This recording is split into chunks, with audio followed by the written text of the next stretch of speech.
Qual o melhor filme que você já viu com a temática da Idade Média? Eu costumo indicar filmes porque livro ninguém lê mesmo, né? Mas tá bom, se você gosta de ler, comenta aí embaixo que eu de repente faço uma lista dos melhores livros com a temática na Idade Média. Mas nesse vídeo eu quero falar sobre os filmes.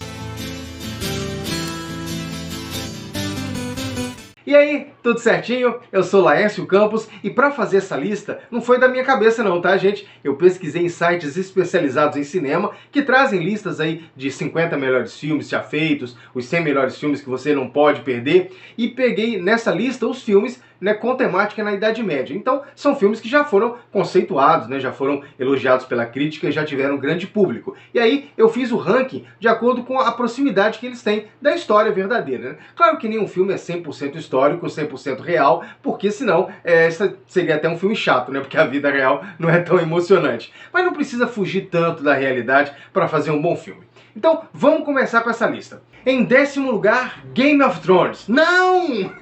Você acredita que tem na internet uma lista de filmes, melhores filmes medievais com Game of Thrones? Não tô falando nem pelo fato de não ser filme, mas porque não é medieval, gente. É uma série espetacular, eu assisti todos os episódios de todas as temporadas, mas não é da Idade Média, não se passa nem no nosso mundo. Na Idade Média, gente, não tinha dragões, não tinham vagantes brancos. Então, apesar de ser uma série espetacular, não pode estar nessa lista. Vamos então começar de novo. Em 10º lugar, Robin Hood de 2010, aquele que traz o Russell Crowe no papel principal. Algumas pessoas vão dizer, Robin Hood é uma lenda. Tudo bem, né? É uma lenda, claro, o Robin Hood não é um personagem real, mas eu avaliei a questão do período histórico que é retratado no filme, porque o Ricardo Coração de Leão existiu, o irmão dele, o João Sem Terra, existiu, as batalhas eram bem assim mesmo, com muita lama, muito sangue, nada de glamour, o figurino também está correto, a relação entre as pessoas no feudo também foi aquela mesmo, diferente do que a gente aprende.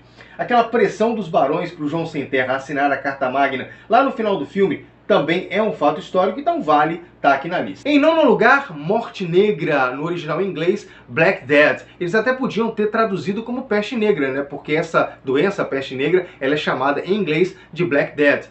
Mas Morte Negra fica mais sonoro, claro. Se você quiser saber um pouco mais sobre essa pandemia de peste, tem um vídeo aqui no canal. Vou colocar aqui nos cards. O filme mostra o contexto da pandemia de peste de uma forma bem realista. É um filme de terror que se passa na Idade Média. Isso é algo raro de se ver no cinema, Tem todos os elementos para agradar quem gosta de filme de terror e também para agradar quem gosta de filmes históricos. É muito bom. Em 8º lugar, Coração de Cavaleiro. Claro, começa com uma música do Queen, naquele baile o pessoal tá dançando como na Idade Média, só que não rola uma música medieval, mas a história é muito bacana, não conta nenhum fato específico da história, mas retrata bem esse período. A história é baseada num conto medieval que está num livro chamado Canterbury Tales, Contos de Canterbury, escrito em 1387, e conta a história de um plebeu que se finge de cavaleiro para realizar o sonho de lutar nesses torneios de cavaleiros. O título original do filme é Knight's Tale, o conto de um cavaleiro. Mas esse é um dos poucos casos em que o título no Brasil ficou melhor, porque Coração de Cavaleiro demonstra realmente essa vontade de ser um cavaleiro do personagem William Thatcher, O filme também tem o fantástico Heath Ledger, que se foi tão jovem e é sempre uma maravilha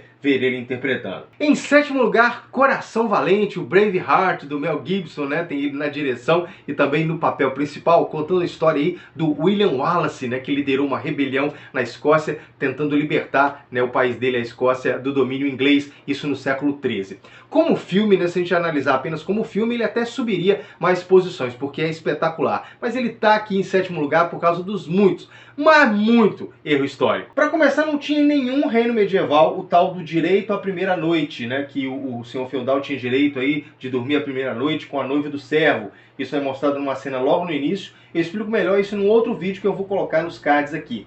Os escoceses também naquela época não usavam kilt, a saia característica deles. Começaram com isso só no século XVIII.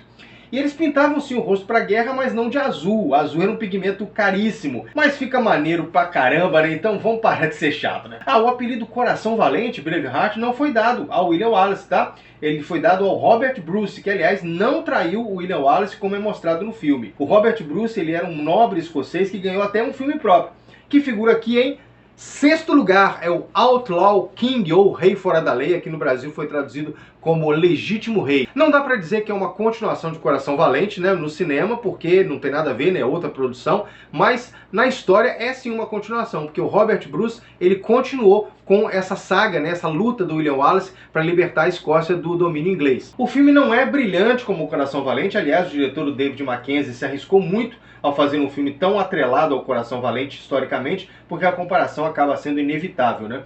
Como filme, ele é tecnicamente bem feito, mas é meio sem sal. Falta mais emoção. Eu não sei se é a interpretação aí do Chris Pine no papel principal. Mas ele é historicamente bastante real. Ele mostra o que aconteceu após o rei Eduardo ter sufocado a rebelião do Wallace e ele morrer. Continua então oprimindo os escoceses, principalmente com impostos, e aí o Robert acaba liderando outra rebelião e finalmente consegue livrar a Escócia do domínio inglês. Em quinto lugar, Joana d'Arc, do Luc Besson, que tem a Mila Jovovich. Tem a Mila Jovovich como... Tem a Mila Jovovich, é nome difícil.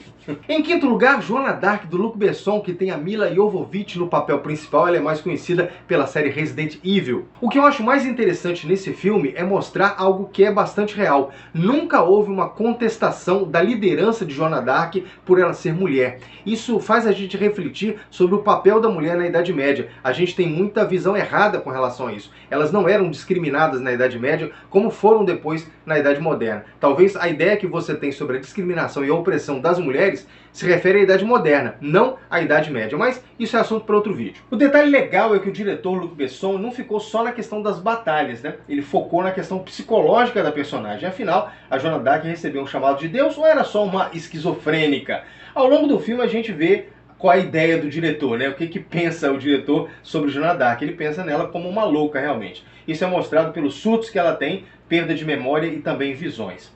A Joana d'Arc foi uma heroína francesa que lutou contra os ingleses num período importante da Guerra dos 100 Anos, depois foi capturada pelos ingleses e condenada a morrer na fogueira. Em quarto lugar, The King, o Rei. Essa talvez seja a história mais recontada no que se refere à monarquia, porque tem uma peça do Shakespeare com essa história, tem um filme de 1944, outro de 1989 com o mesmo nome, e tem esse de 2019, que eles não quiseram repetir em Henrique V e colocaram simplesmente o rei. O sucesso dessa história é porque o Henrique V é um dos reis mais populares da Inglaterra. Ele conseguiu derrotar os franceses, né, no período também da Guerra dos 100 Anos, tendo um exército bem menor, o que mostra sua grande habilidade em batalha. E eu quase não pude colocar esse filme aqui, tá? Porque ele acontece nas últimas décadas da Idade Média, na primeira metade do século XV. Em terceiro lugar, o Físico. Físico hoje a gente chama as pessoas que estudam física, né? Mas na Idade Média era o nome dado aos médicos. O filme se passa no século XI e conta a história de um garoto que viu a mãe morrer de apendicite. Claro que eles não entendiam, não sabiam nem o que era apendicite, era chamada de doença do lado, e ele dedica então a sua vida a descobrir meios de curar as pessoas. Ele sai então daquele ambiente da Europa, muito carregado de religiosidade, e vai para um lugar onde havia maior liberdade, na época, né, para descobertas científicas, a Pérsia, que já era islâmica, mas não era fanática. O filme é bastante fiel ao período histórico e ao coadjuvante principal, que é um personagem real, o Ibn Sina. Ele tem o nome aportuguesado como Avicena. É o personagem do Ben Kingsley. Ele entrou para a história como um dos grandes pesquisadores da medicina.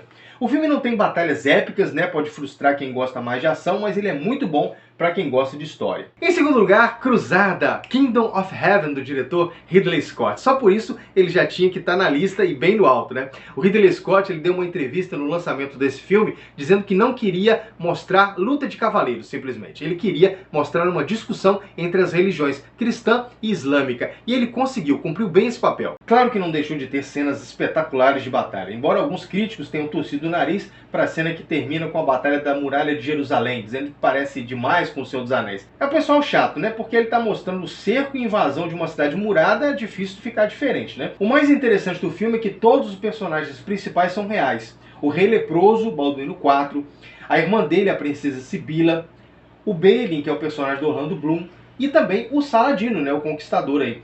O cerco de Jerusalém também foi aquilo mesmo, bastante difícil, eles resistiram o máximo que puderam. E quando o Saladino finalmente tomou a cidade, ele agiu com honra e com cortesia para com os inimigos vencidos. Se passou algum erro histórico, né, de figurino, de citação, e eu não vi, então você comenta aí, né, e me dá esse puxão de orelha. Em primeiro lugar, O Nome da Rosa, um filme espetacular, uma história lindíssima, e se tiver uma lista de melhores livros, ele também vai estar em primeiro lugar, porque o livro do Humberto Eco é espetacular e é melhor até do que o filme. É uma história policial que se passa na Idade Média, acontecem crimes, né, assassinatos dentro de um mosteiro, e o abade, né, o diretor do mosteiro, chama para investigar um grande amigo dele, William de Baskerville. Esse personagem, né, que é interpretado pelo Sean Connery, ele é claramente baseado em Sherlock Holmes, por causa do grande poder de dedução que ele tem. Aliás, essa questão da dedução, né, essa capacidade dele, é muito melhor explorada no livro até do que o filme. Então, se você viu o filme, vale a pena ler o livro. O filme também é bastante fiel na questão do figurino, a vida nos mosteiros, como era o trabalho dos copistas de livros, como eram os livros copiados,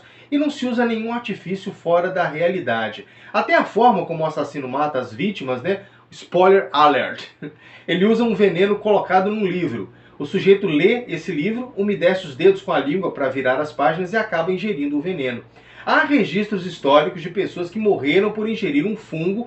Aí foi um acidente, é claro, né? Mas eles ingeriram um fungo que estava na página do livro, porque eles tinham o hábito, né? Pessoas mais velhas têm esse hábito, tá? De molhar a ponta do dedo para passar as páginas do livro. E a cena final com aquela biblioteca pegando fogo e o Sean Connery tentando salvar os livros é a cena mais triste que eu já vi na história do cinema, porque ver livro sendo destruído é algo que dói no meu coração. Você assistiu algum desses filmes? Assistiu todos? Assistiu só alguns? Tem algum filme que você viu sobre a Idade Média que gostou muito e não está na lista? Faz um comentário aí, faz uma crítica. De repente, é algum filme que eu não assisti e eu posso colocar numa futura lista. Se você concorda comigo com relação a essa lista, dá um like aí. Se você não concorda, comenta aí embaixo. Se inscreve também no canal, tem vídeo novo toda segunda-feira. E para você ser notificado quando eu colocar um vídeo, clica aí no sininho de notificações. Vemo-nos pronto!